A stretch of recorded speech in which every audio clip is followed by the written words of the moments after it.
Kaya nga pre, kaya nga dali-dali ko kang inawat eh. Kung hindi ko kayo inaawat agad, may paglalagyan talaga si Manny. Kaya hawak ko pa naman pati yung mga tools.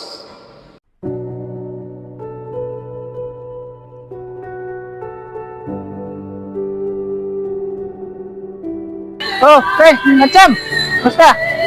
Ayos lang. Parang cancel naman ngayon yung tour ah. Hirapan naman tayo sa pasada nito pag ganitong panahon. Kaya nga, cancel nga ang tour ngayon kay malakas. Grabe pala yung nangyari sa dalawa kapon.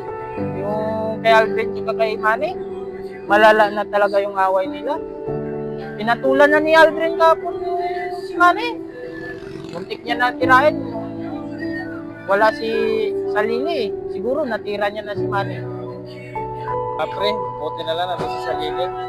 Kung wala, siguro grabing gala nang nangyari sa kanila. Pero kasi si Manny, masyado rin mayabang. Hindi na naman mapagbigay sa kapwa. Hindi na sila magayos. Huwag na mataas ang pride. Alam mo ba, Pre Matsam? Ngayon na araw, hindi ko din talaga nakita si Pre Alfred na namasada.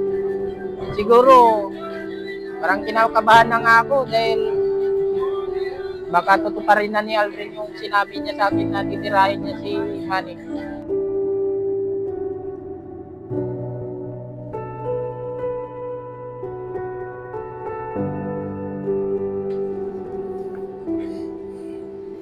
Dito pa lang pala ha.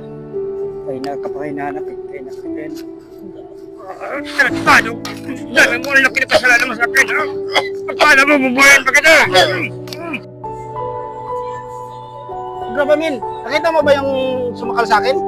Nawalan ako ng malay, hindi ko alam eh. Ano ba, mani? Kami lang naman dito. Wala namang ibang tao dito. Sino naman sasakal sa'yo?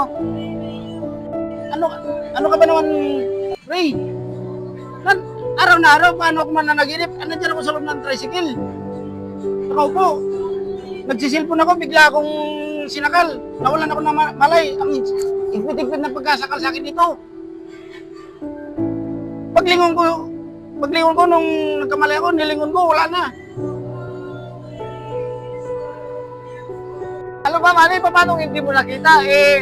Saan banda yung sumakal sa'yo? Sa likuran mo? Sa likod ko, nakatalikod ako. Nakaupo ko sa likod ng tricycle. Dito, oh. Bukas, nakaupo ako dito. Ang tapang-tapang mo, takot ka.